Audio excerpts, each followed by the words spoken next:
It's that time of year, folks, that nobody likes to see. We have a bunch, and I mean a bunch, of Red Sox injury news that we have to talk about today. But before we get into that, wasn't that fun, guys? Wasn't that fun? Alex Bregman, Garrett Crochet both made their Red Sox debuts yesterday, and I think they both had pretty good outings as well. But I want you to weigh in for me. Grade the debuts of Alex Bregman and Garrett Crochet. I'm going to give it an A. Alex Bregman is currently batting 1,000 for the Red Sox and has a home run, probably should be 2 at Fenway in Boston. Garrett Crochet, out of the 8 batters he faced, struck out 4. So I would give it an A+, but you let me know down below in the comments, and let's get into today's video.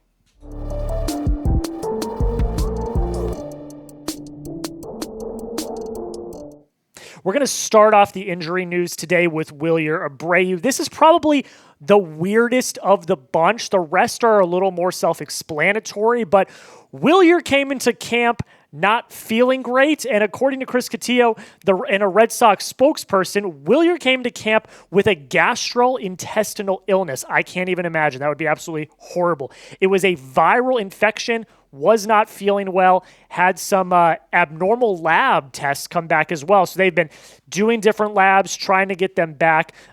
He is getting better, feeling better. They're waiting for the labs to get back to normal before he can do baseball activity. And as of the time of recording this, we have yet to receive an update. I believe there was supposed to be another round of labs happening today, but when Alex Cora gave his slew of injury updates, we did not receive anything. So I'm not overly concerned by this. He's going to be behind in his process, but he'll be okay. This is, some sort of gastrointestinal illness that sucks, and he wasn't feeling good. But as soon as the labs come back normal, he will continue on with his regular baseball activities. But for now, at least, it's maybe a little bit concerning because he's going to be behind, but he'll be on the opening day roster. He'll be okay. He's got plenty of time to get ready. Okay, before we get on to our next update, I had my first meeting with the bosses since we launched the channel. And again, I told you guys, we're trying to prove to the bosses that baseball is something we should continue to do here at Chat Sports. Well, I was told,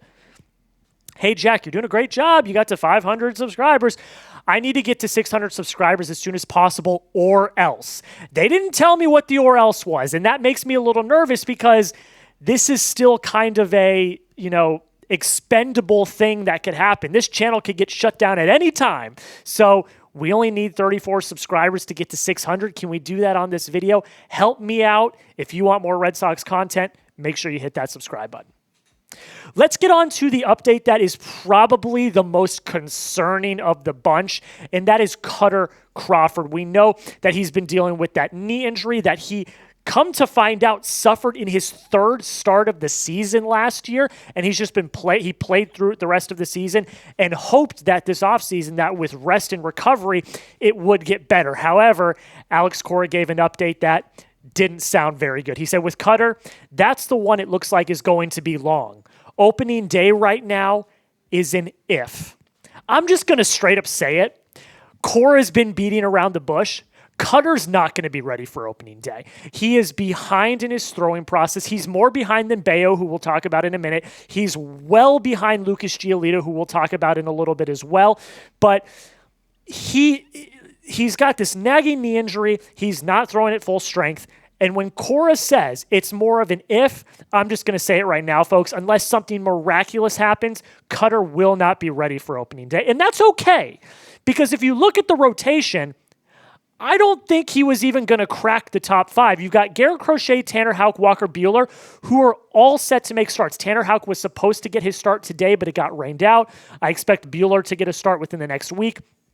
Bello and Giolito are wild cards right now. They both are dealing with some injuries of their own, but all of this to say, if all of those 5 are healthy, Kutter was not going to break the top 5 anyway. So I'm not as concerned about Kutter not being ready for opening day. Of course, you want that depth. You want him ready eventually, but as of right now, it doesn't seem like it's going to happen. I would not push the red panic button yet. However, if Brayan Bello's not ready, then we've got an issue. We did get a new update on Brayan Bello today at the time of recording this, and Ian Brown basically had the gist of it. Bello had a strength test today, and it went well. He is now throwing out to 120 feet. This is the key part. He will throw his first bullpen on Friday. That is a huge step in the right direction. However, according to Alex Cora, he's unclear if he's going to be ready for the start of opening day. Lucas Giolito is ahead of Brayan Bello. The opening day comment is concerning. I looked at a lot of different beat reporters and read their articles and stuff throughout the day, and the consensus is he will probably be ready for opening day, but it's not a guarantee.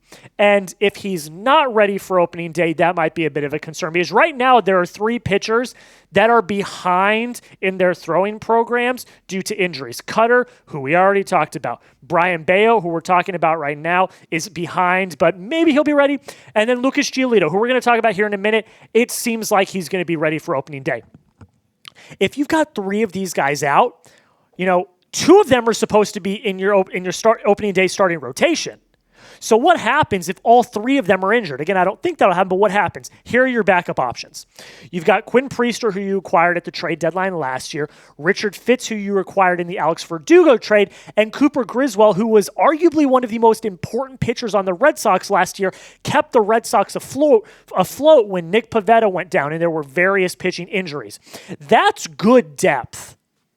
But I don't want to have to rely on that depth. You went into this offseason trying to add more starting pitching depth because those 3 guys, while great, should not be in your opening day regular season rotation. They should all be in AAA getting ready for the call-up in case an injury happens. If you have to start the season with a Quinn Priester, a Dick Fitz, a Cooper Griswold on your rotation, I'm a little more hesitant to say that I am as confident as I would have been.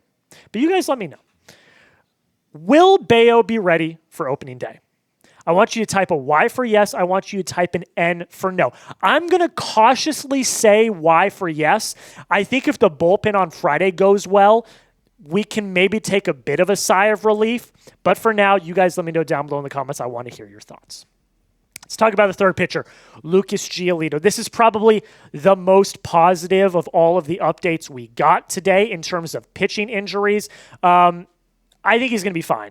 And the overarching theme of this is that he is ahead of Brayan Bello. And producer Joe, if you want to go back, that's the original. Yeah, it's this one right here.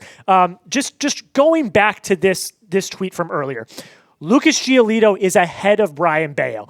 That is significant because if Brayan Bello is not too far behind, Giolito, I can almost take it to the bank, is going to be ready for opening day. And that's what Giolito said earlier in the offseason.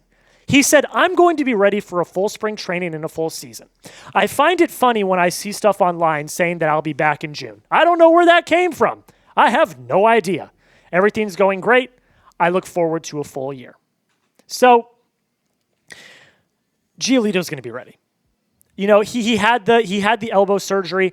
People were wondering, will he be back in the middle of the season? Will he be back in the second half of the season? But he has said time and time again that he's going to be ready for opening day, and him being ready for opening day is critical. We've already gone through the rotation. We've gone through the backup options. You cannot start the season with 2 starting pitchers on the IL. It cannot happen. And with Bello behind, you need Giolito ready to have at least 4 of your starting pitchers on the rotation. He is set to throw a live bullpen tomorrow. If it goes well, I think we're cooking with gas. I think you can expect to see him in a spring training game within the next week or so. If that happens, I'm going to feel really good about Lucas Giolito being ready for opening day. The last one I wanted to put on here because while I think it's going to be okay, it does raise at least tiny alarm bells, and that's Jarren Duran. So yesterday, Jarren was supposed to make his debut of the season, but he got scratched. He had a sore calf. Cora didn't think it was anything serious. Roman Anthony ended up playing for him, okay? Then today, Jarren Duran was going to start today, but Alex Cora decided it didn't make sense because of the bad weather. The game was canceled. The game didn't end up happening. That's 2 days in a row, though, that Alex Cora has found a reason to not play Jarren Duran. I'm not worried. I think at the end of the day, like Cora said, this is nothing to worry about. Don't risk anything, okay? Because what Jarren Duran did last year was nothing short of miraculous. A 2.85 average, 21 home runs for Jarren Duran is crazy. 75 RBIs and an OPS of 834, but it's when you go further where this is actually an absolute ridiculous stat line. Jarren Duran had the most at-bats in baseball last year, 671. He led the league in doubles and triples. He's also in the 98th percentile in base running run value, which is incredible. And he's in the 93rd percentile in fielding runs value. Don't risk losing that. Don't. I think it's just a precaution. I'm not really worried about it. It did raise a few alarm bells, so if Cora wants to sit him out a few more times, I wouldn't be against it. Make sure he's fully healed. Make sure he feels good. Make sure there's nothing wrong. You cannot lose the heart and soul of your team. But you guys let me know. Be honest. Be honest with me. Are you worried about Duran? I want you to type a W if you're worried or a C if you're calm. I'm going to fall right in the middle. I know it's kind of a cop-out answer. I'm calm, but I don't want it to turn into something more. So yeah, let me know. W for worried, C for calm. Few more quick updates. Devers should play at some point this week. He's been taking grounders at third base. He's been throwing at third base. He's been taking BP. He should play at some point this week. And Connor Wong was another one. He has a sore shoulder. A quote from Cora said it's nothing serious. And according to reports, he should be making his debut on Wednesday. Before we get out of here, guys, that was it. We're going to be covering injury updates all season long. So do not miss out. Like I said, we need to get to 600 subscribers as soon as possible. If you love the Red Sox, if you want to stay up to date, don't miss out. Make sure you hit that subscribe button.